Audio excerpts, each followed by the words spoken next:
Hello all, Jamie Rodgers here today for Creative Expressions, and I wanted to share with you a bit of a top tip of using your Pixie Sparkles and mixing them into other products to create your very own unique colours. So we're going to start off today by using a lustre polish, and this is the Snow and Ice Lustre Polish.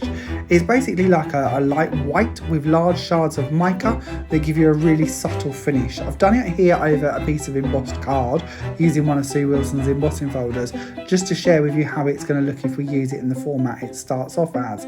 But if we take our Pixie Sparkles, and this one is the Beyond Blue shade, mix a little bit together on a tile and then use our applicator to apply it in the same way in which we would have for the original colour, we're going to have created our very own unique shade.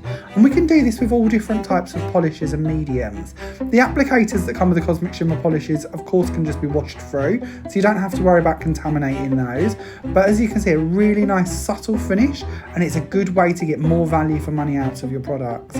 Another product that I really like doing this with is clear texture paste, because obviously it's a clear medium that we can then add our own products to. So once again, I'm going to use our Beyond Blue Pixie Sparkles, but you could also mix in with this other colours or maybe glitters, bits like that, to make more textured texture paste.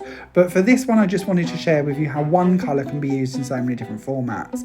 Now I've stuck to these two products, but there's a whole host of products out there that you could be doing this with and adding these Pixie Sparkles into to create your own very unique finishes.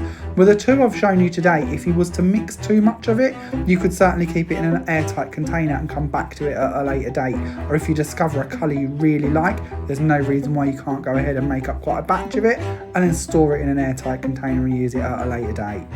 All of the products I've shared with you today, of course, are available from all good Creative Expressions stockists. Thanks for watching.